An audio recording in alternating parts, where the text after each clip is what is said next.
Ötən sujetlərimizdə Tovuz rayonunun Səfalı dağ kəndləri olan Kirən, Soflular, Baqqalı, Qalaboyun və sair kəndlərin boşalması, sakinlərin öz doğma yurd yuvalarını tərk edərək şəhərlərə üz tutması, nəticədə bir məktəbin bağlanması və hətta digər məktəblərin də bağlanma təhlükəsi olması ilə bağlı sujet təqdim etmişdik. Hazırda da həmin kəndlərdə oxşar vəziyyətdir. Lakin yaz aylarında şəhərə getmiş yerli sakinlər öz doğma kəndlərinə qayıdaraq bu səfalı məkanda əkinçilik və heyvandarlıqla məşğul olurlar. Qışda isə yenidən şəhərlərə gedirlər. Lakin kəndi tərk etməyən ailələr də var. Əməkdaşlarımız belə ailələrdən birində Mövsüm Cəfərovun ailəsində olub. Ailə üzvləri bildirib ki, bu cür gözəl məkanı tərk etmək günahdır. Biz burada əsasən arıçılıq, əkinçilik və heyvandarlıqla məşğul oluruq. Ailə başçıları kənd sakinlərinin öz doğma yuvalarını tərk etmələrinin səbəbini isə kəndlərdə təbii qazın və əlavə iş yerlərinin olmaması ilə əlaqələndirib. Bura çox əlverişlidir turizm üçün. Əfsuslar olsun ki, bizim Baqqallı kəndi, həm bu Soflar kəndinin tən yarısı qazazada görə, qaz olmadığına görə köçüb gediblər.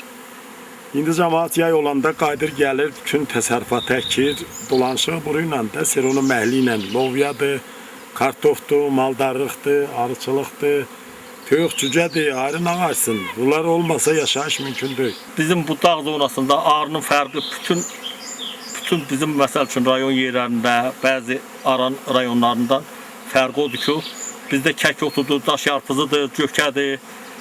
Bizdə nektar çox güclüdür. Arının gətdiyi nektar çox güclüdür. Qazımız olsa heç araya da getmərik. Qazımız yoxdur, çətinlik çəkirik, yodunla çox çətinlik çəkirik. Uzun müddət bu kəndlərin bələdiyyə sədri vəzifəsində çalışmış Mövsüm Cəfərov bu kəndlərdə turizmin inkişafı üçün əlverişli şəraitin olduğu bildirib. İnanırıq ki, aidiyyatı qurumlar bu kəndlərin boşalmaması üçün yerli sakinlərin yaşayış səviyyəsinin yaxşılaşdırılması məqsədi ilə lazımi tədbirlər görəcəklər. Onsuz da sıx olan Bakı və ətraf şəhərlərin daha da dolmasının qarşısı alınacaq. Kənd sakinləri öz doğma kəndlərində çalışaraq ölkəmizdə kənd təsərrüfatı məhsullarına olan tələbatın ödənilməsi üçün əkinçilik və heyvandarlıqla məşğul olacaqlar. Könül Kazımova, Kamran Əskiparalı, Amin Qəhrəmanov bugün informasiya proqramı üçün.